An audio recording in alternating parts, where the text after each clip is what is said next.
Almost every newspaper, news forecast, and social media feed chain shows an indication of more teachers quitting, qualified teachers mass migrating, shortfall in new recruitment numbers of teachers, or teachers who've changed career interests by the end of their induction.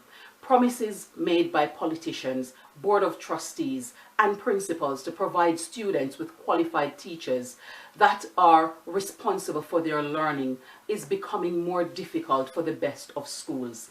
Let's explore some measures for redressing teachers' shortages.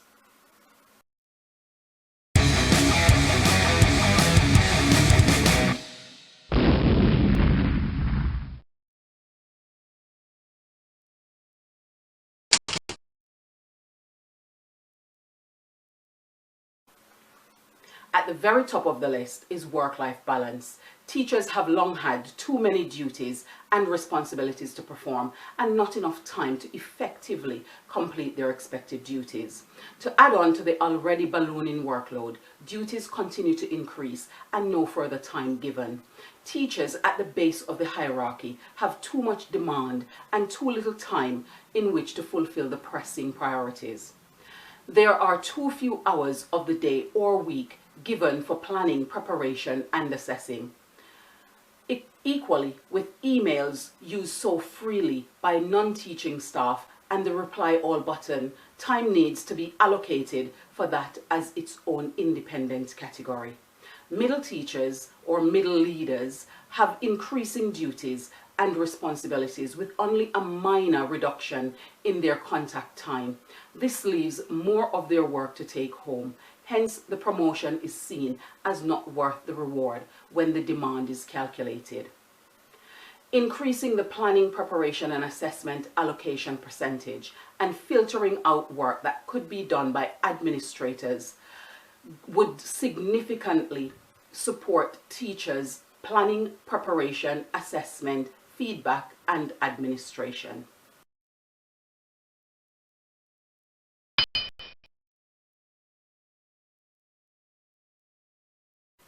Next up on the list is teacher pay packages. Teachers' pay packages have long been lamented as being low and where teachers are doing too much for too little. Unions and various groups have advocated for better pay for teachers. The 2020 lockdowns and students learning from home has prompted a lot of groups to become advocacies calling for teachers to be better paid. Teachers could have specialist tax code that reduces the tax they pay. They could be awarded vacation bonuses to help them afford the needed vacation they aren't able to take because their holiday is during the tourist peak season when prices are through the roof.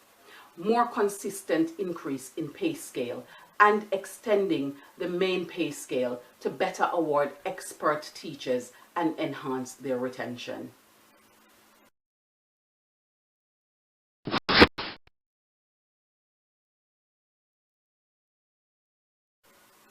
When teachers have a collection of resources fit for purpose, they are better able to fulfill their roles and maximize their students' outcomes. Teachers need to have access to a range of general resources and technology. Some other resources include appropriate and relevant training to equip teachers to improve their pedagogy and meet their students' learning needs. Additional resource includes appropriately appointing human resource to assist in effectively functioning. These includes well-trained learning support assistants, teaching assistants, curriculum assistants, and pastoral assistants. This reduces the excessive list of things that teachers are expected to accomplish without the time provision.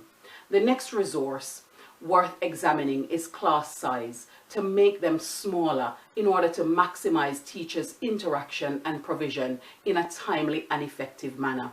It has been well established in most research that smaller schools and increasing genuine pastoral care benefit students' development.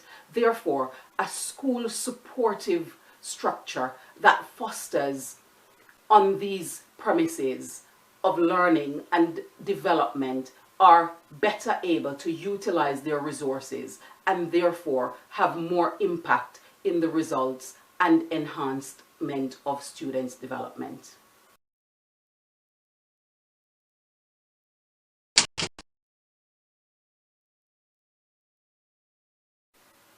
And next on the list are policies.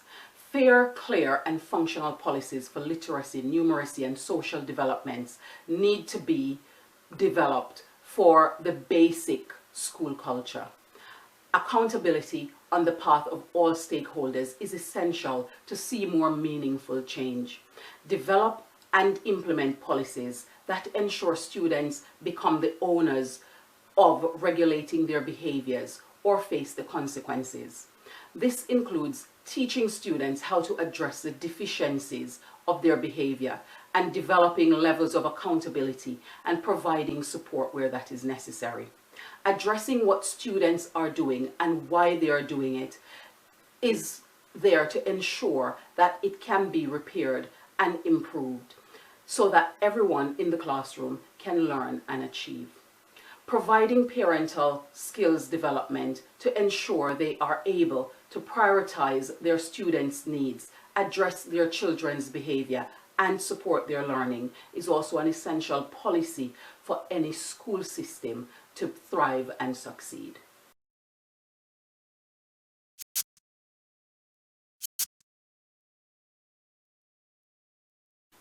There has never been a time where curriculum relevance is more important. Reviewing the nature of subjects that students are studying by assessing curriculum content to ensure functionality and relevance, the use of academic probation to ensure that students are achieving the baseline before they are being propelled ahead, and the utilization of various bespoke learning pathways to suit students' interests and meet their learning needs is paramount for the improvement of education as well as the retention of teachers. This could increase the interest of learners and enhance the quality of their teaching and learning experience in both schools and out of school learning context.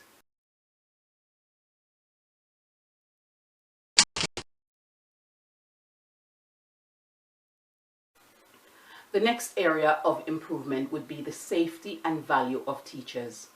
Reinforcing the requirement for safety of teachers by restoring their rights and showing more respect for the role that they play in society.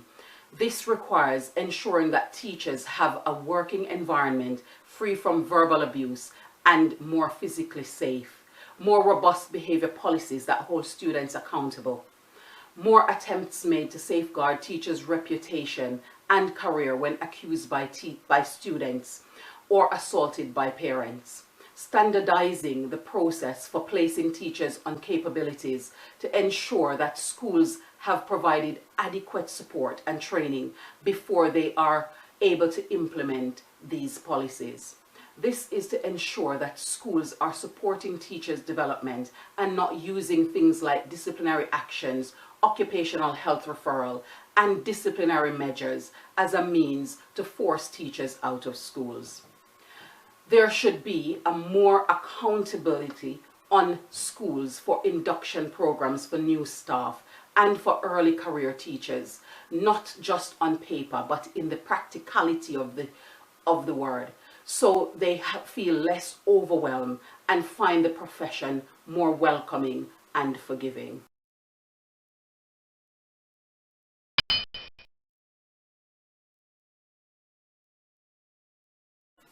Another essential is quality leadership. Leadership is essential to the success of every organization. School senior leadership teams have ballooned in size over the last decade, and at the same time, educational quality and classroom teacher experience continue to deteriorate. Head teachers and vice principal roles should be fixed-term contracts of 3 to 5 years to ensure efficiency and vitality within schools. These contracts should be appraised by students, staff, parents, and other relevant stakeholders to determine their continuation. This should not simply rely on controlled visits and provision of documentations, because school leaders have become seasoned at showing on paper how they meet criteria and spending less time doing this practically and pragmatically.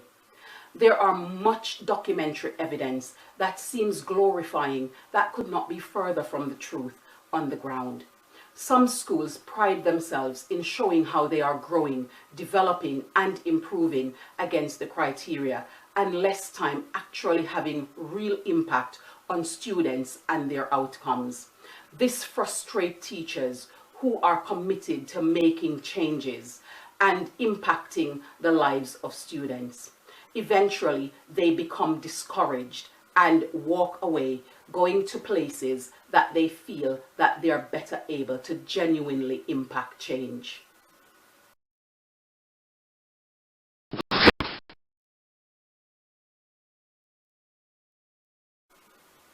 The next thing to look at is compulsory education service. Education is everybody's business. We all need to grow and develop.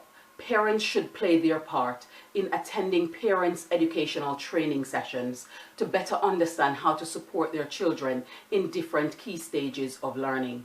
This disarms the feeling of being inept with supporting children with home learning. Additionally, all should play a part in raising the standards of education and contributing to the educational security of their country. Therefore, all permanent resident and citizen should be required to serve in such aspects of educational service for a minimum period of 3 to 5 years after they finish their studies. This is in order that they may be able to give back and add vitality to the educational sector through joint accountability.